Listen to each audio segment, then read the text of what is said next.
Obesity is a growing epidemic in the United States. As waistlines expand, so do medical expenses, making it more important than ever to watch what you eat. 9 and 10's Eric Lloyd looks into the changes needed to be fit in part 2 of his special report, Losing to Live.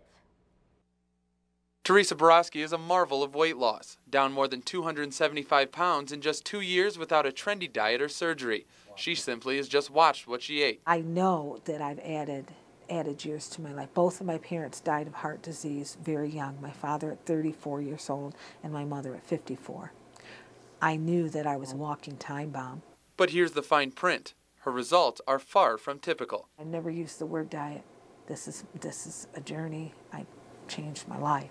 But as American waistlines keep expanding, a higher priority is being placed on stopping obesity's wild growth. Most statistics say that obesity contributes to 30, 40, 50% of the chronic health problems we face in our country.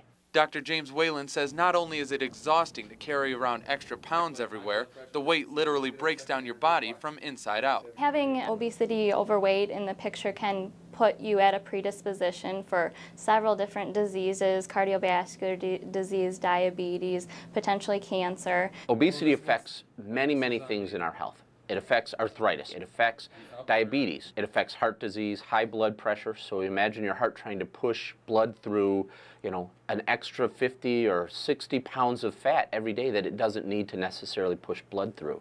So that strains your heart. According to registered dietitian Theresa, Theresa has the right idea. The key to shedding pounds is as simple as watching what you eat and not paying attention to what is available.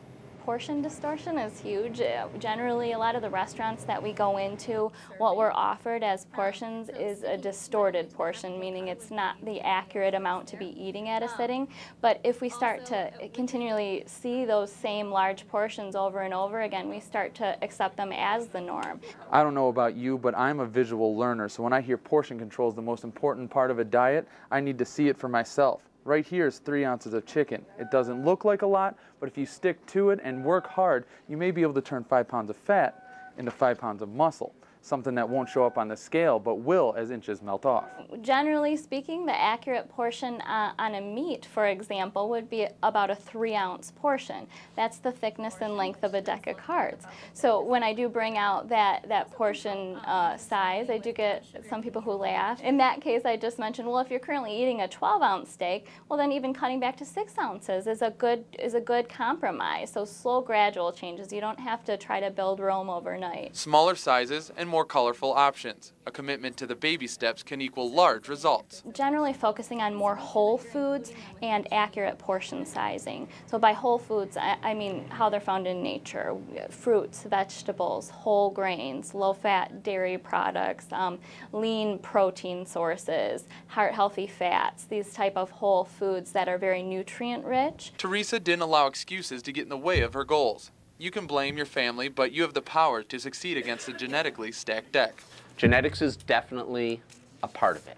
So we grow up to look like our parents, but that's not just a gene that makes us gain weight, but it's the whole lifestyle, the diet that we learn to eat from our parents, the lack of activity we get from our life. But we can overcome that. Anyone can overcome those genetic risks through hard work, education, good diet. It can be overcome. When you start over 400 pounds, the results are fast and substantial. But for the most of us, the change will come, eventually, if you stay dedicated to a lifestyle change. It's nice if we could see a quicker weight loss overnight, but it's just not the way that it works. So just being able to work with the concept that a slow, gradual weight loss is a sustainable weight loss. In Cadillac, Eric Lloyd, 9 and 10 News at 11. Rybicki says there are plenty of phone apps and websites that can help you get started on your calorie counting quest.